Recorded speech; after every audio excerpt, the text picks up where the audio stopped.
Yellow badges. Hey! You should have got the line one to go with it. Yellow badges.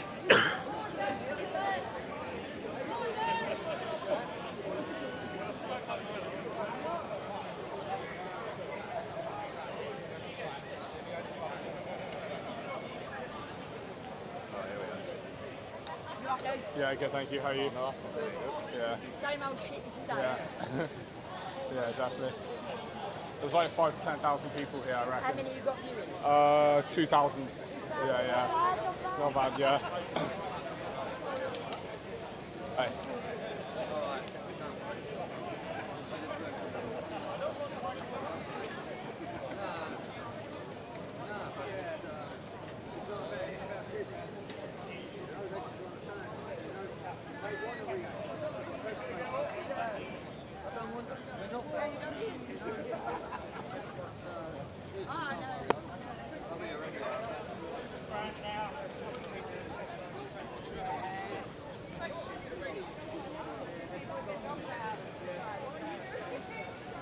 Oh, how'd you play?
Yeah, look, these are the survivors, guys.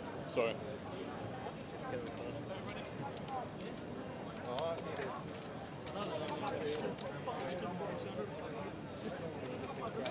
Yeah.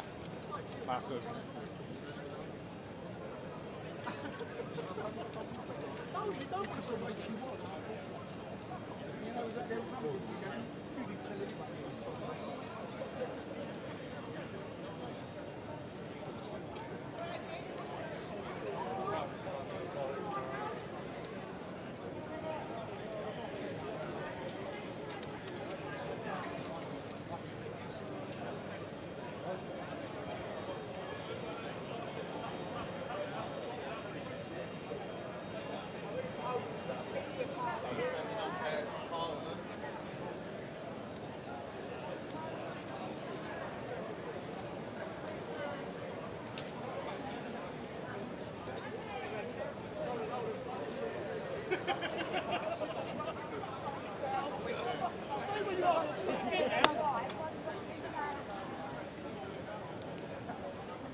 Hey, he's found them everywhere.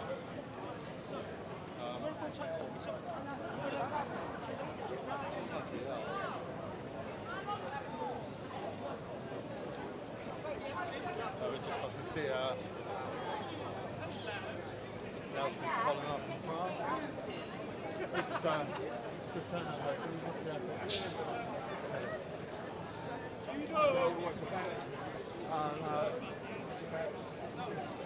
Exactly, but are you? How are you?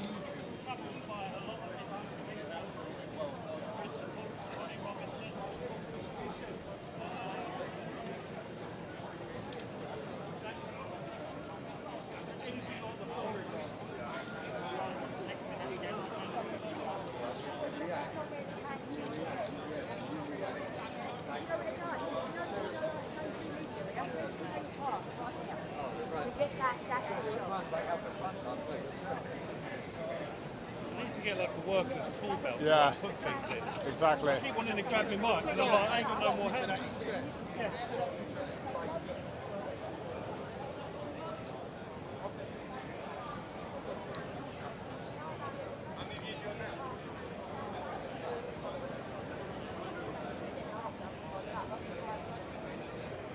Oh, hi there. How are you? Hello, You you okay? Yeah, good. Thanks.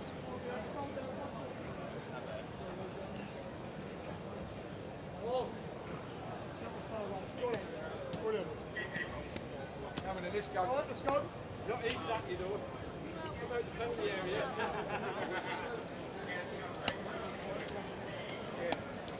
I just want to say thank you to each and every one of you that's here today. All right, it's you lot that are going to make the difference. Yeah? We're here for this deal, right?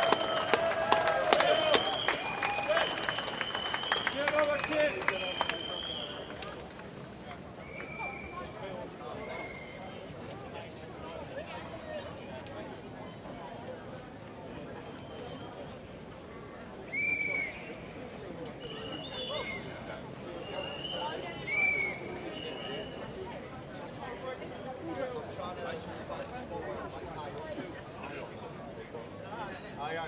It's not the size of the ball, it's what you do with it. Do you have a wife? I know, I feel a bit emasculated when I see that, but I'm all right. Do you have a wife? Not a wife. Mistress? Female. My Muslim girlfriend. I'm not a Muslim girlfriend. Well, she found out his actual age. Some halal beer. Halal beer, yes. Yes, we're looking for some halal beer to go with the KFC. Yeah. No, I do not have a Muslim girlfriend, for those of you that may be wondering, because I don't think any Muslim would actually come within 10 miles of me. Well, don't be sympathetic towards the Christian. Hi, how are you? You okay? Good to see you.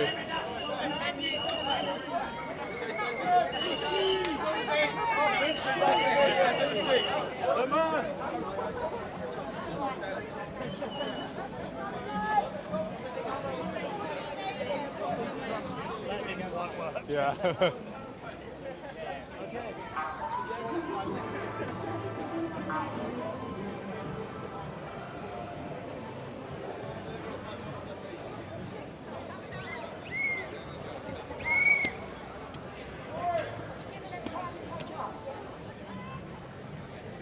Yourself a brief as well.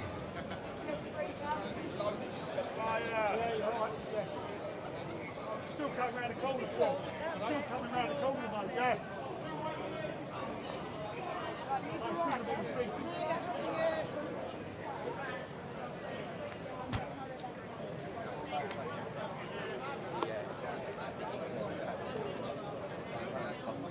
Sorry, I'll let you take a shot, yeah? Everyone out of the way, let me get this shot. Oh, Wesley, how you doing, mate? All right, good to see you. Yeah. You ready? Phil, ready? Really? Related. It could be. Come on, ready? Yeah. Sorry, darling, sorry. Sorry. We got Wesley Winter in the house. How are we doing, guys? Yeah. Thank you. As I was saying, as you can see behind us, guys, so many patrons out today.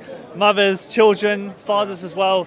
Obviously, it's mixed in with the grooming gang, football lads group, but also there's like a main cause, which is for the children as well. Yeah. Thank you. Watch out, Yeah. guys. Good to see you. Yeah. Hi,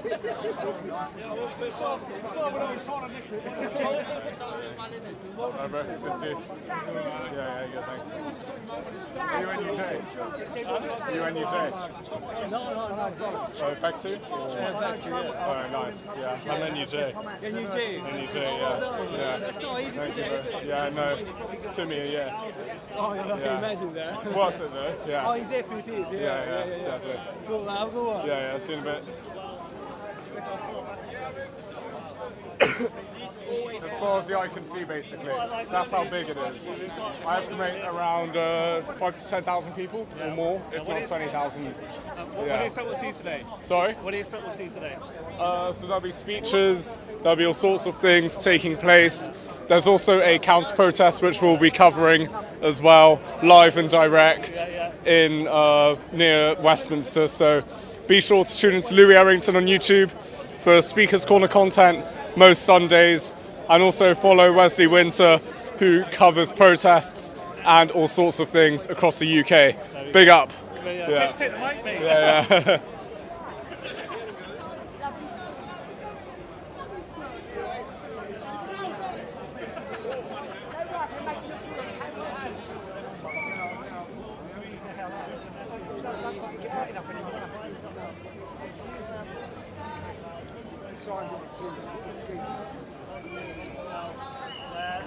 Thousands of young girls as young as 11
Drinking on duty.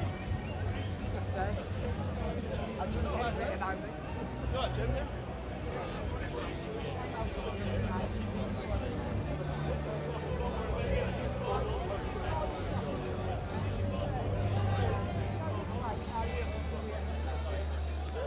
Keep on this side of the road, Jim.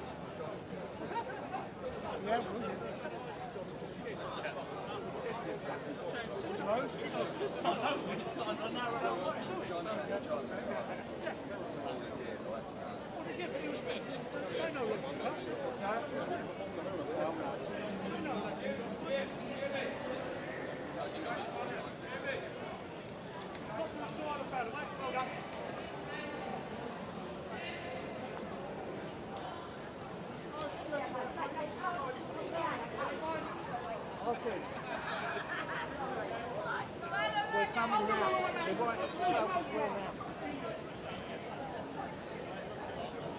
Who does that though? Who does that and just walks straight?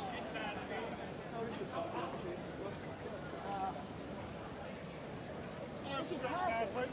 Perfect. I'm straight down to the aisle. Once we get into the right, we're stuck it. Comes to the play the music. I said, we need radio. There was more stuff. We were always on the radio. Eerily silent. Yeah. It is, isn't it? Yeah. It's a difference. Yeah. Big difference. Yeah. That's what we've always tried to do, you see. But obviously Tommy's so popular, a lot of people sort of shout his name, but this is about the children. It's all about the children. So I think it's been brilliant today. Absolutely brilliant. Let's say Keir Starmer's watching the live stream. What's your message to him? They're watching all of us. They always watch us. But he's not going to be happy about this. Thank you. Take care. Take care.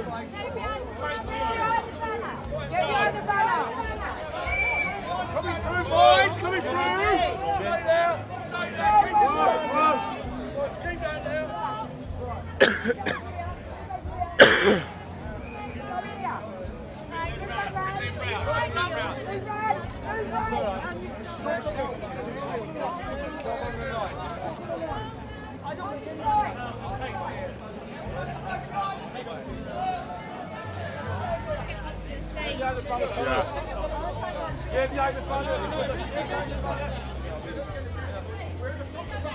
Yeah, she knows what to do, yeah?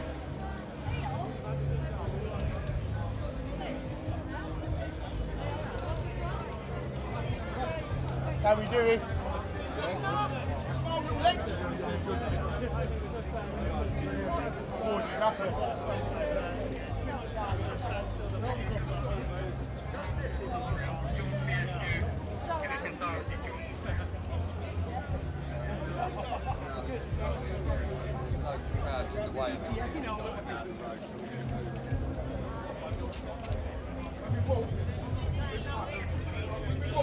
Nice and slowly, yeah?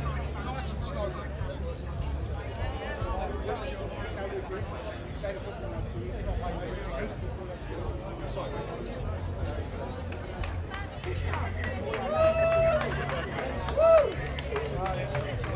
That's our mascot.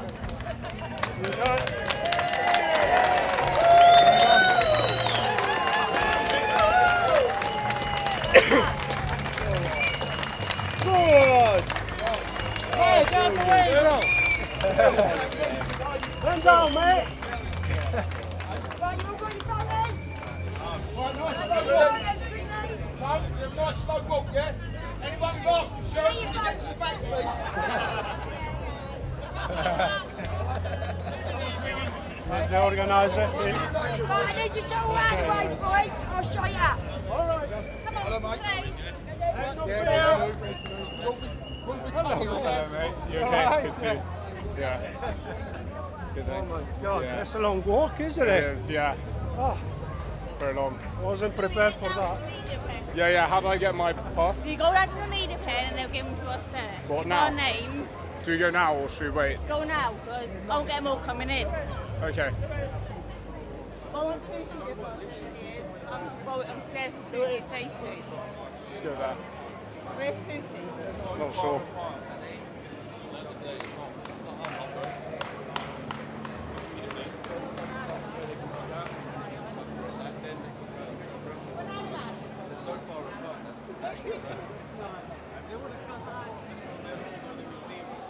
They're all here. Let's see Tuesday. Even Trafalgar Theatre agreed that sort of Yeah, see him now. Hello, you alright? Good. Come on, let's get down to media. Okay. Load it, media pen.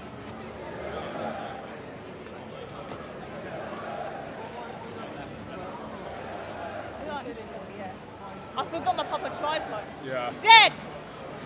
Zed! Zed Martin!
Yeah.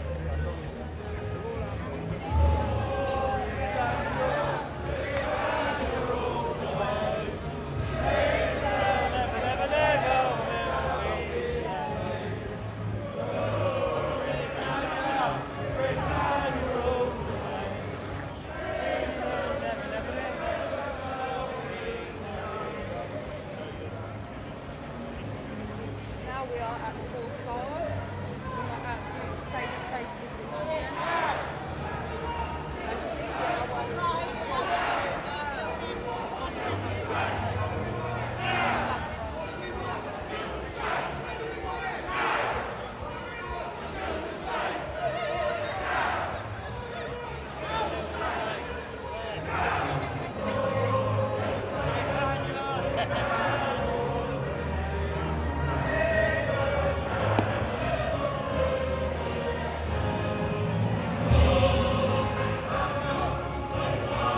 How are you doing? You alright? Good to see you, bro.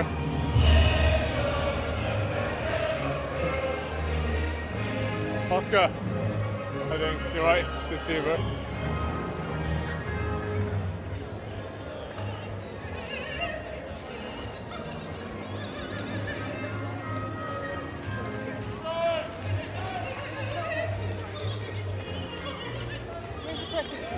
Huh? We need to get them here. Follow CP. Follow CP there.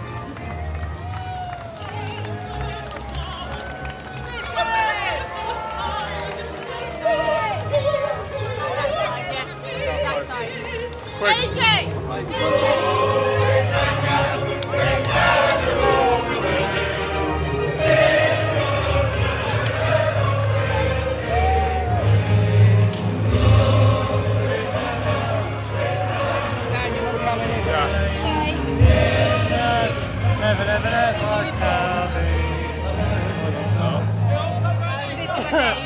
What's your name, sorry?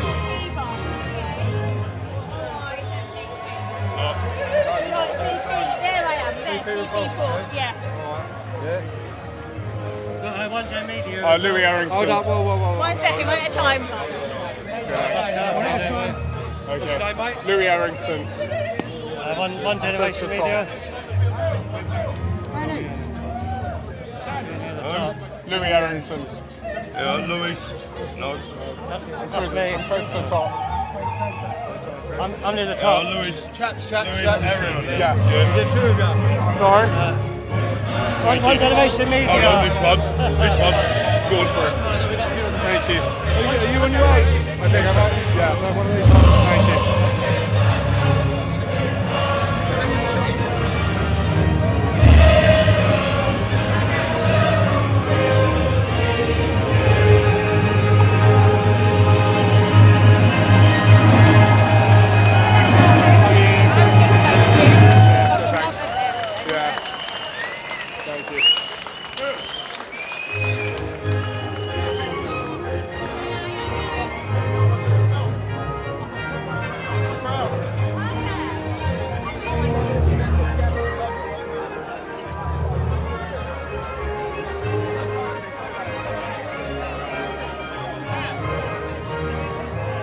Do we just set up here? Yeah, set up on that here. Okay. Oh, we're getting in it. Am I I? haven't got my other tripod for me today, for you today, sorry.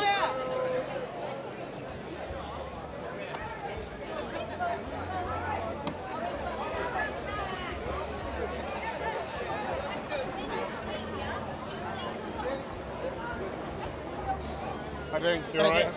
Good to see you. Yeah, good, thank you. Cheers.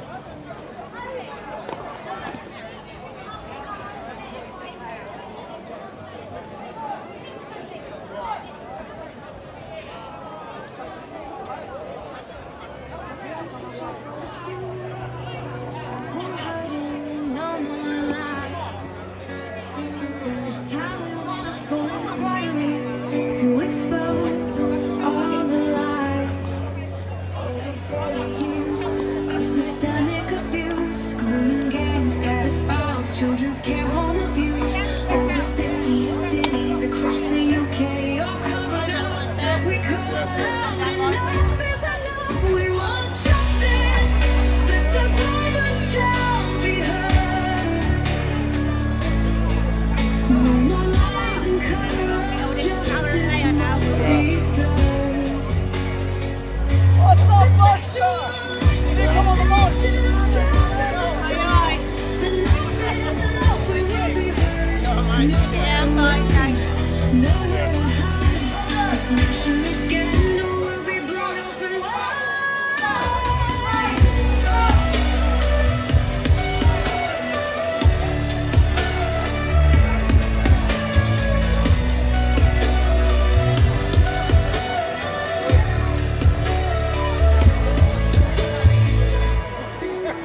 Yeah.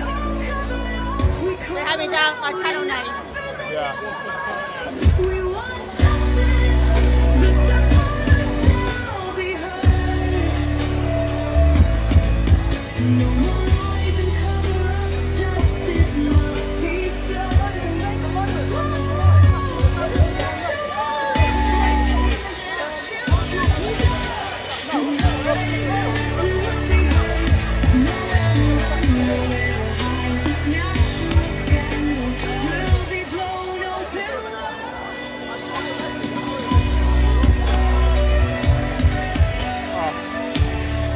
Okay. I do. You gonna come in? This way. You need to go around this way. Sexual exploitation of children must stop. Enough is enough, we will be heard. Nowhere to run, nowhere to hide. Sweating this today.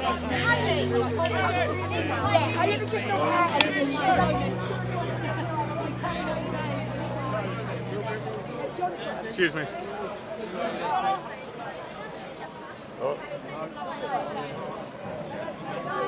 Thank you. Sorry, I got my crew here. Now come here, where's the food?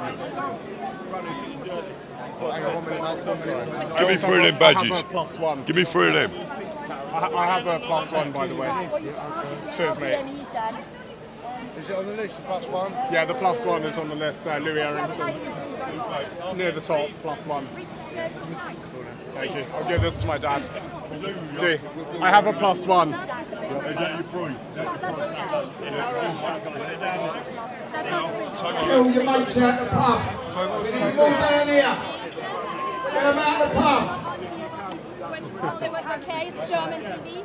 Thank you. And we would just need a third +1. one. Is that okay?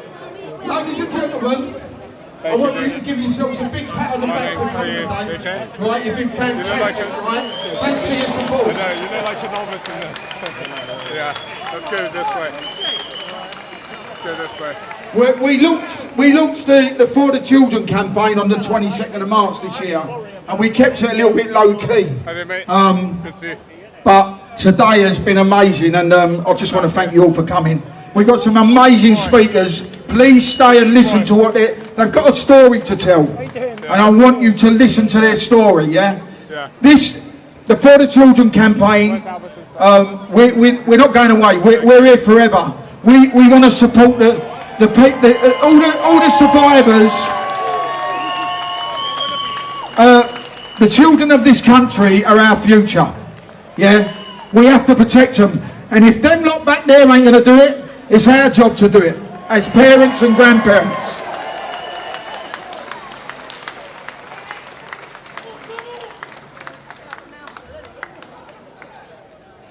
In 2017, what can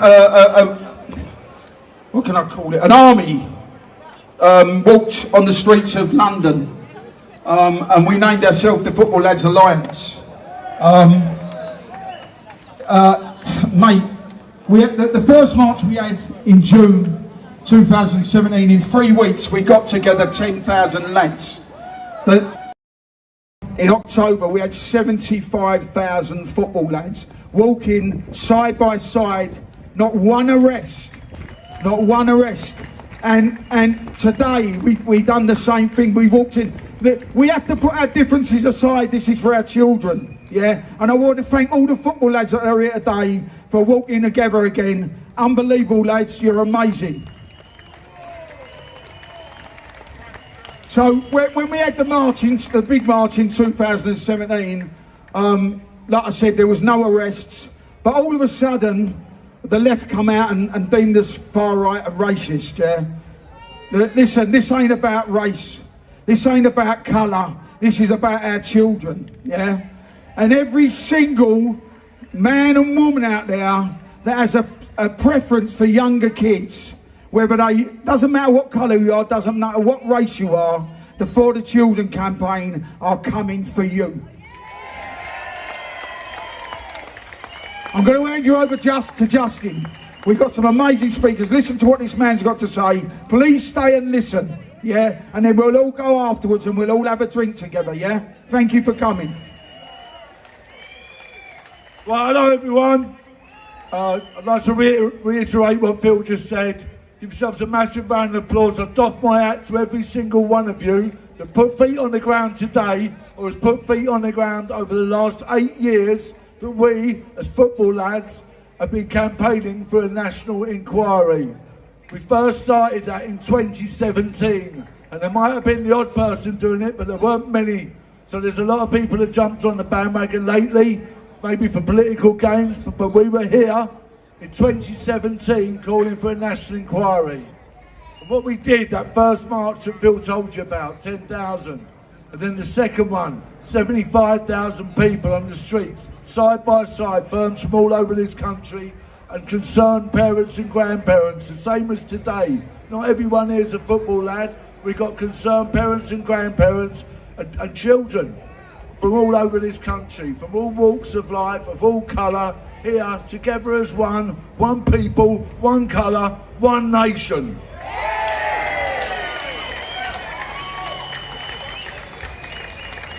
Following 2017, the big march in London, we got requests from people to go to some of these towns, what are known in this country as the grooming towns, yeah? And from Telford, Rochdale, Rotherham, there's 50 of these towns, maybe more all over Britain, with 250,000 kids that have been abused over the years. While this government and other governments, we're not about politics, we're not about any of these, because they've all let our children down, every single one of them. Let's hear that. So, ladies and gentlemen, we were asked to go to Telford and we were asked to go to Rochdale, and we went, and it wasn't a weekend, these were weekdays. And unlike those people that you passed on the way here, who can't even get more than about 50 out, right, I call them pro-paedophile now, because that's what they are. They come out, they must like paedophiles. I don't get it. Do you? We're here, every one of us today, and we pay to come here, out of our own pockets. And when we went to Telford and Rochdale, because these other people, they don't pay. They get paid by their trade unions. And they get paid by people like George Soros, pay their money to come out and campaign. Do you know that? Every single one of you. Has anyone paid one of you lot to come here today? No, I didn't think they had. Why are we here? Because we care. Because we care about what's happening in this country to our children. So when we went to Telford and we went to Rochdale, I think we empowered some of these young girls. I hope we did, because on the back of us going there, I was amazed when we were walking through Telford, all of a sudden what was 100 or 200 people on a weekday, when I looked behind, there was hundreds more, because the people from those towns and communities came out and they marched behind us. And they're marching with us today, ladies and gentlemen. Can I start off by applauding every one of these survivors, yeah, who are with us today, because they are so brave. They're the heroes. Yeah, they're the heroes, these girls that have spoken out, yeah, that have had the courage to come there today, yeah, they're the heroes, yeah. Some other people like to take all the credit for all these things, some of these political parties and that, as if they played a big part in it. I'm here to tell you they haven't. The people who played the biggest part are these survivors who had the courage and the strength to speak out, because it isn't easy. So give them a round of applause, please, every one of them.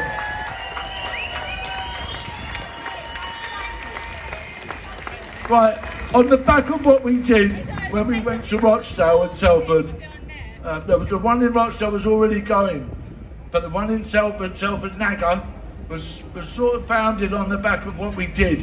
So if people think, you know, you haven't made a difference, we make a difference every time we're trying to do it, and we're trying to make a difference now, and we will be making a difference in the future. They said there wouldn't be an inquiry, there is an inquiry. And we're here to make sure that they do that inquiry properly, that it's transparent, that it's independent, and that it's far-reaching.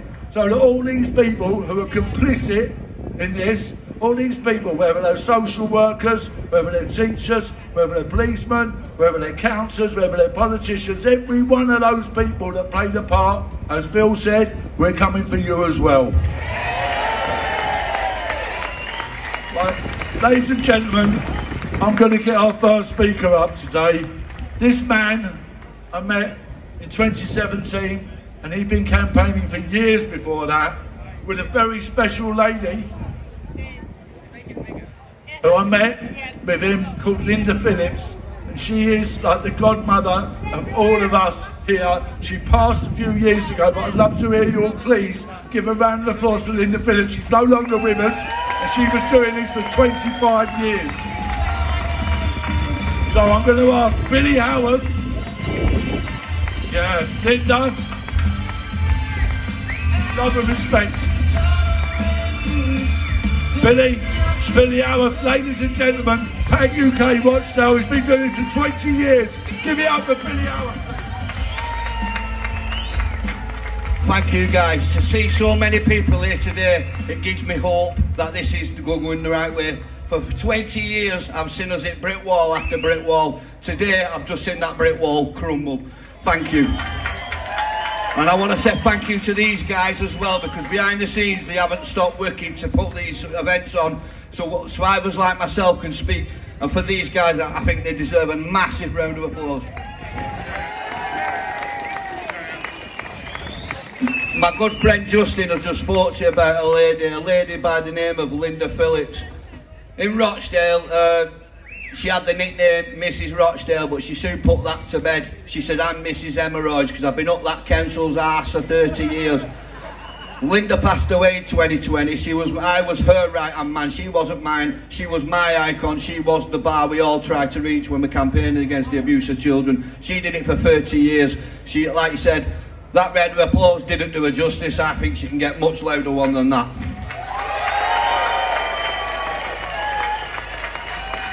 One of the things Linda was campaigning against was against MP Cyril Smith. I don't think they can hear you. That's better. And the abuse that my boys, who I stand for, from Norview School, were abused on epic proportions. They've told you these guys today, we're here to tell you a story. For me, this is the beginning. This is the beginning of how they built a culture to cover up the abuse of children back then, and it continued today until we see this inquiry and see the outcome of this inquiry. Now, I've been about for a while, guys. I've seen the ICSA inquiry that exposed abuse in schools like Beach Home House, like Norview School, right across the UK. Children, young boys were abused by the people in Westminster and Cyril Smith and his crew.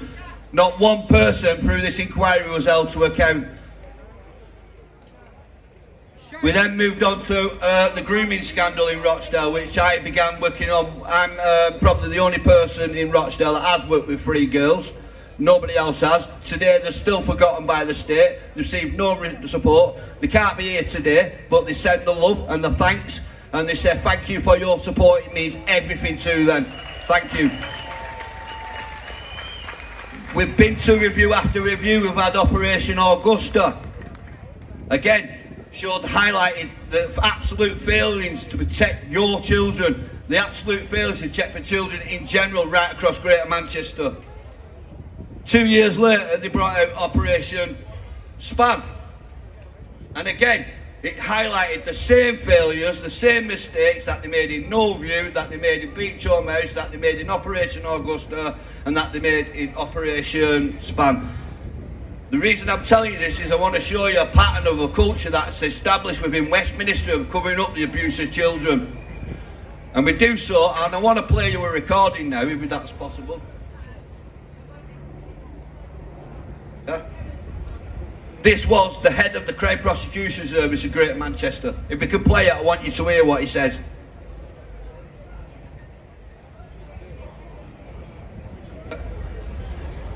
Just a few stats while we're waiting for this to go ahead of what I remind you people of.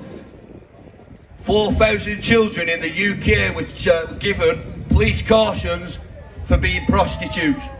That's 4,000 decision makers that should be before the court. 4,000 children was Please caution for being a prostitute. There's no such thing as a child prostitute, ladies and gentlemen. It's just child abuse. That's it. Unfortunately, guys, we can't get the recording up. It's unfortunate, but it was Nazir Rassel, and I'll give you a quote. These girls, there was a memo sent out by the Home Office that these girls' chaotic lifestyles were the reason for their own abuse. Therefore, it's our instruction that the police do not get involved. That went reverberated right around the country. There's going to be some speakers after me, and they're going to tell you what impact that memo had and who's responsible. We have got the recording now, guys. All right.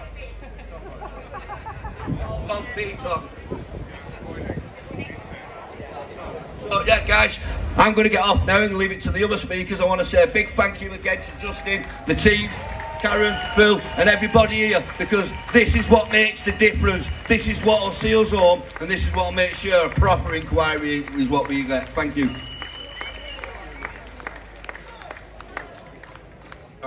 So what, I'm just going to lead in a little bit there from what Billy was saying, right? I don't know if you understood this. So, in 2008, 2009, a memo was sent out, right, to the chiefs of police of every force in this country. And that memo told them not to make arrests about perpetrators, about child abusers. Do not make arrests in the name of diversity.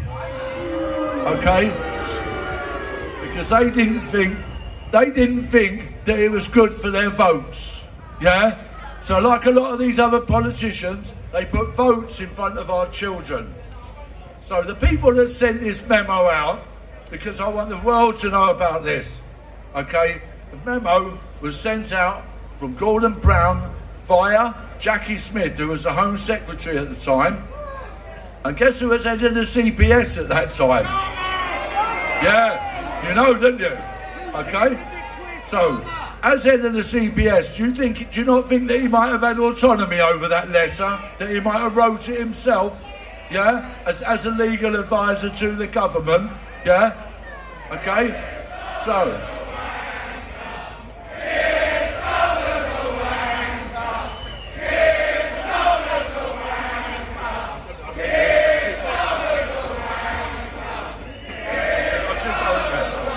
Okay, so, right, so, sorry, right, so, yeah, Keir Starmer was involved, Jackie Smith and Gordon Brown, and they sent out a memo not to make arrests. Keir Starmer was in charge of the CPS from 2008 to 2013, yeah? Have you took that on board, right, because I'm going to invite somebody else up in a minute to speak to you, because from 2013, on the back of that memo not to make arrests, yeah, between 2013 and 2016 in Telford alone, there was 713 allegations of child sex abuse. How many arrests do you think they made? Yeah, do we all hear that? How many? Yeah, hell yeah, none.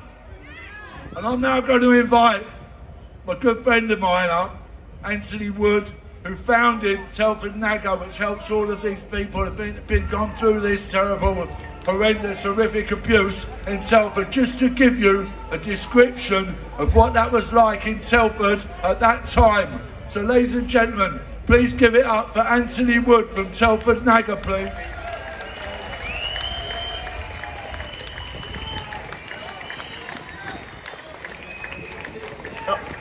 Hello everyone. I spoke in, was it March, and there was a few hundred people, but to see this today is just brilliant. I want to start as well. My wife, who's a survivor, said a long time, all these people that turn out for Brexit, COVID, free speech, you know, where are they for the survivors? Well, here they are.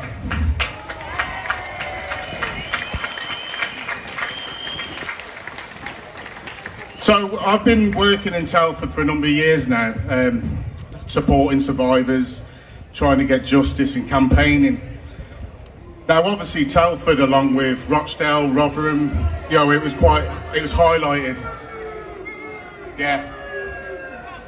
Now, in Telford, the police have identified in Operation Chalice between 250 to 300 suspects.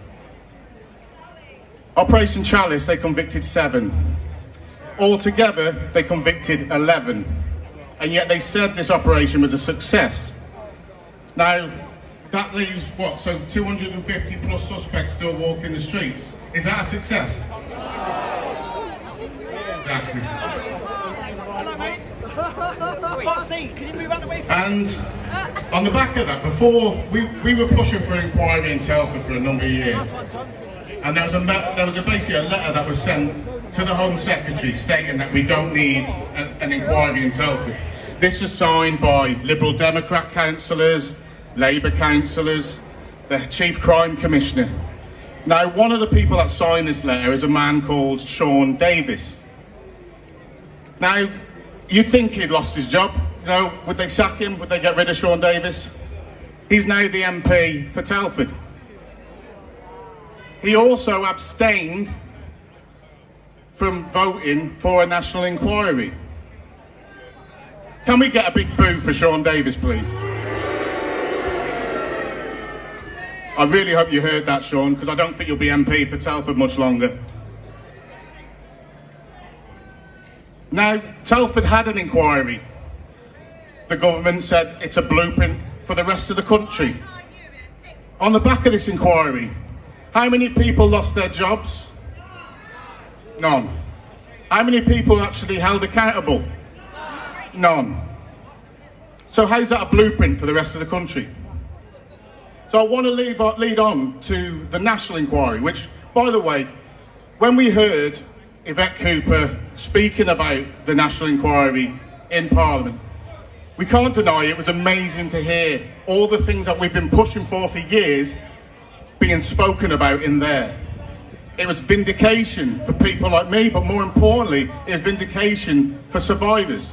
Because it was only a few months earlier in January where Keir Starmer basically said that they were far right for calling for a national inquiry. Shall we get a boo for Keir Starmer while we're here?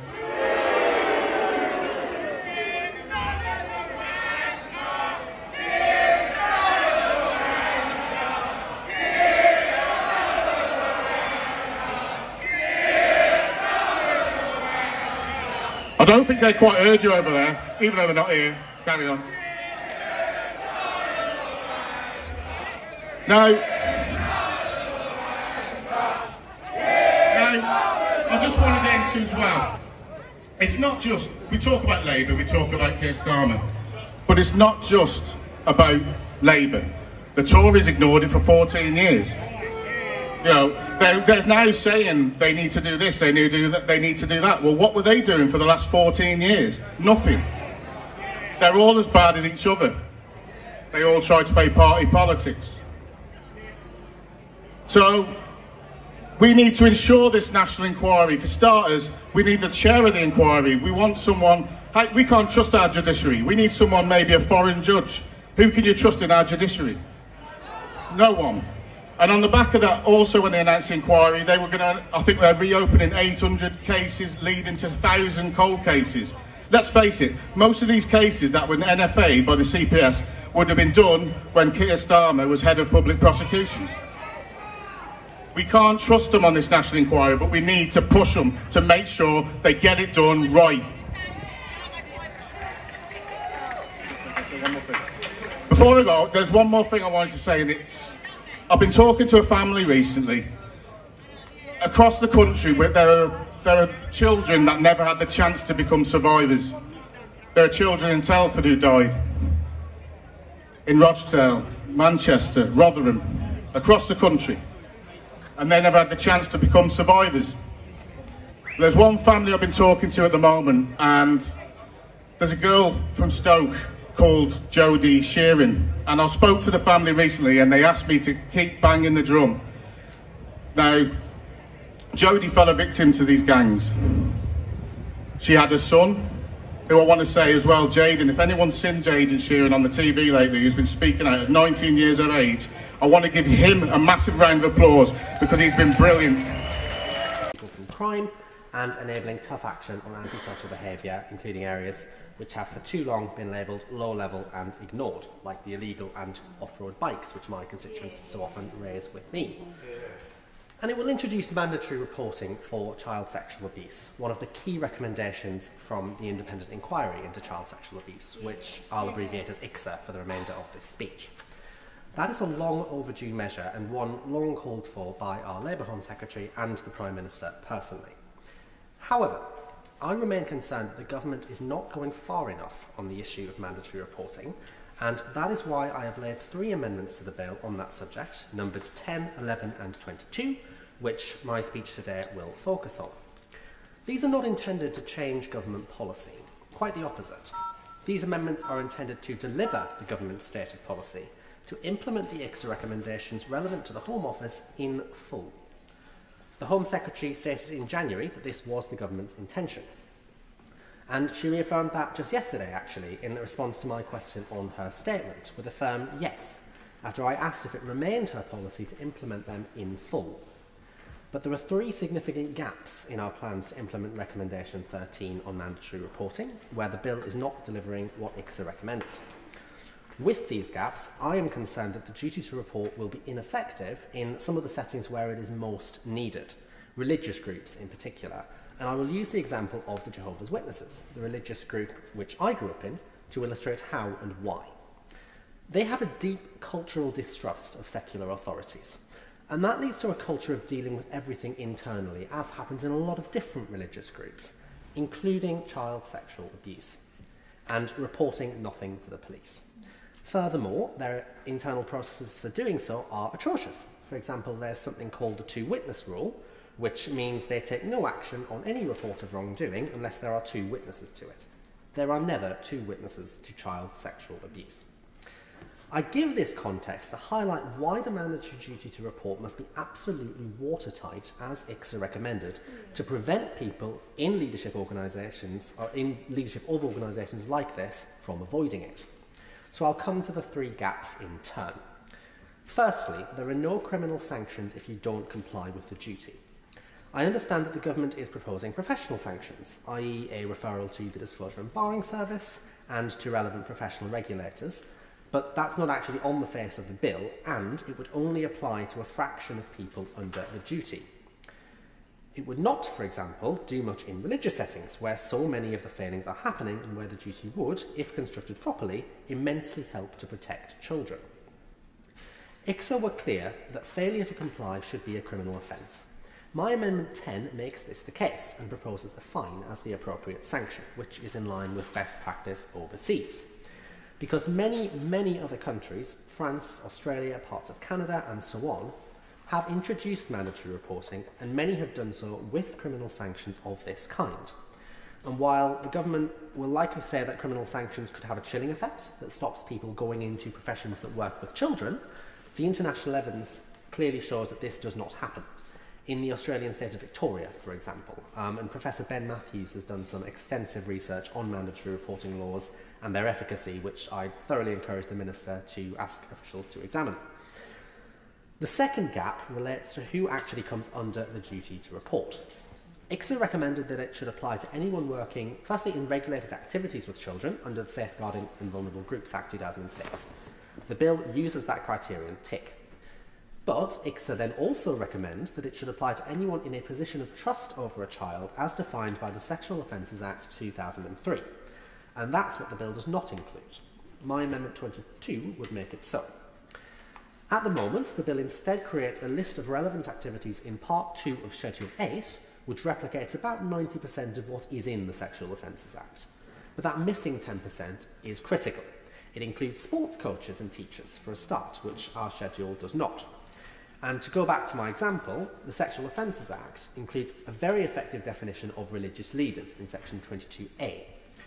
We have put a definition of religious leaders into our schedule in this bill, but it requires them to have, and I quote, regular unsupervised contact with children to be subject to the duty. That will allow virtually any religious leader, be they paid clergy or a volunteer elder, like in the Jehovah's Witnesses, to escape the duty, as very few have regular unsupervised contact with children, despite being in a very significant position of power and influence. And I personally happen to know at least one person who actually was sexually abused as a child in that organisation. They went to speak to religious elders about it in the presence of their parents, and not unsupervised, and they were advised that to go to the police would mean bringing reproach on God's name. So no report was made, either by the victim, their family, or those religious elders. This is commonplace. And under the bill as currently drafted, there's no sanction for that. The elders aren't mandated reporters, and even if they were, the proposed offence under clause 73 around stopping someone else from making a report, which I very much welcome for the record, only applies to other mandated reporters. So if someone pressures a victim, or their parents for example, not to make a report, that won't be illegal. So that offence needs to be broadened too, and I know the NSPCC are calling for the government to consider a broader offence of concealing child sexual abuse, which I urge the government to give serious consideration to, and I may give some more detail on that later if there's time. Will you give way? I will give way. Cameron Thomas. I thank the honourable member for giving way. He's making very important points about, particularly about the Jehovah's Witness cult. And one of the methods that they use to ensure that issues like this don't escape from the organisation itself is the act of disfellowship, where an individual is threatened by being disfellowshipped all communication with their own family. And I wonder if he'll go a little further into recognising that too. Thank you. Sam Carling. I absolutely will, and I very much thank the Honourable Member for that intervention. I'm very pleased that other Honourable Members in the House are aware of that issue. It's something I am trying to do some work on separately. I think it's not... It is certainly relevant to what I'm discussing here. Just to give the House a little more context on that, what that essentially means is if that organisation decides that someone has committed a serious sin, it can essentially tell all of their family and friends to cut them off permanently. The same applies if they just choose to leave the religion. But very rarely is that applied to perpetrators of crimes, and more often to victims that report them. And it is an enormous problem that has to be dealt with, and I look forward to engaging with the Honourable Member further on that. So, the Australian Royal Commission, which investigated this organisation's handling of abuse cases, as I highlighted at second reading, found that allegations had been documented by religious elders against 1,006 individuals in Australia alone, and not a single one was reported to police. So we must tighten up this definition and make sure it includes religious leaders. The government could do that by amending our definition in item 17 of part 2 of schedule 4, and also adding a further item to the list in relation to sports professionals to deal with that point as well. But the much neater and stronger legislative solution would be to just do what ICSA said and refer to the Sexual Offences Act 2003 and the definition therein. And as I said, my Amendment 22 proposes to do this. The third problem relates to what actually triggers the duty to report. ICSA recommend that it should apply in 3 cases. 1. A mandated reporter is told by a child or perpetrator that abuse has taken place. 2. They see it happening. Or 3. They observe recognised indicators of child sexual abuse, which can range from something like a child that is pregnant or has a sexually transmitted infection to other more subjective indicators. Our bill scores 2 out of 3. It does not include the third point, recognised indicators, also referred to as reasonable suspicion. And overwhelmingly, children do not report abuse that is being done to them at the time it is happening. Those that do report tend to do so years after it happens and when it is far too late to protect them, and far too late in many cases to catch the perpetrator and stop them harming other children. And that Australian Royal Commission, again in 2015, found that the average time for someone to disclose child sexual abuse was 22 years after it happened. So including reasonable suspicion is critical here. And that is what my Amendment 11 does. And given the potentially subjective judgments needed in that case, Amendment 11 does exempt the case of recognised indicators from criminal sanctions for non-compliance, which is what ICSA recommended too. The government may be of the view that including recognised indicators and making my proposed changes to include positions of trust more thoroughly will lead to a flood of additional reports that will overwhelm the system with false leads that prevent real cases of abuse being tackled. These are very, very reasonable concerns, and I hear them. But again, we must look to the international examples where this just has not taken place. In Australia, there was an increase in cases after they brought in robust mandatory reporting laws, but the system adapted and coped, and existing screening processes were reworked to remove false reports more effectively. And notably, the number of substantiated reports made doubled, meaning that twice as many sexually abused children were being identified. This is making a huge difference. And we don't even have to go international to see that fears about floods of reports just do not materialise. We just have to go to Northern Ireland, which already has mandatory reporting for all adults, with criminal sanctions for non-compliance, as part of their broader legislation requiring the reporting of arrestable offences to police. And there's no overwhelming flood of reports going on over there. I urge the government to take these problems seriously. As I said at the outset, the Home Secretary has reaffirmed several times that government policy is to implement ICSA's recommendations, which fall under the remit of the Home Office, in full.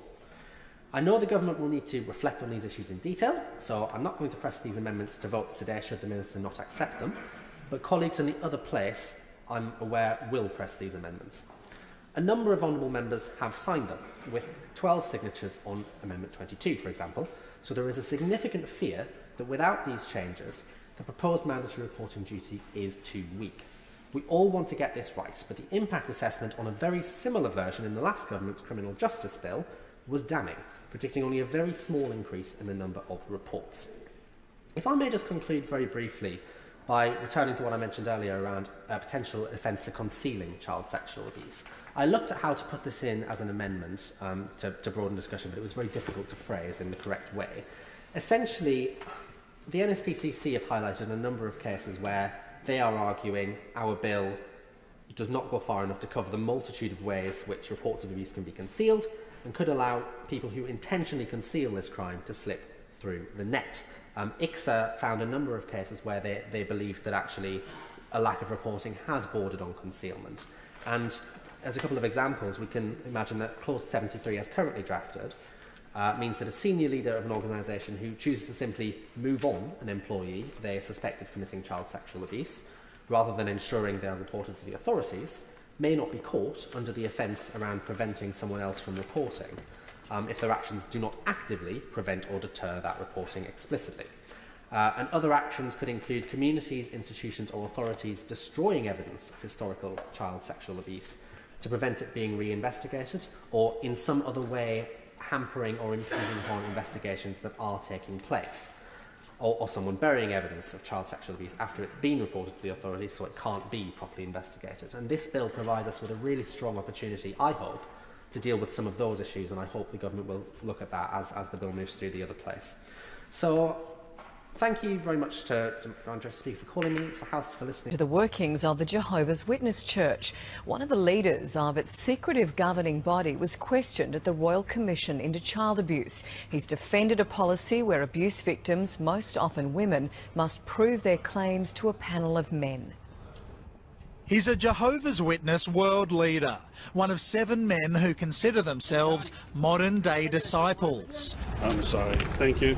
But today, Jeffrey Jackson was in Toowoomba Magistrates Court to face the New South Wales Royal Commission. Has the governing body considered apologising to survivors of child sexual abuse?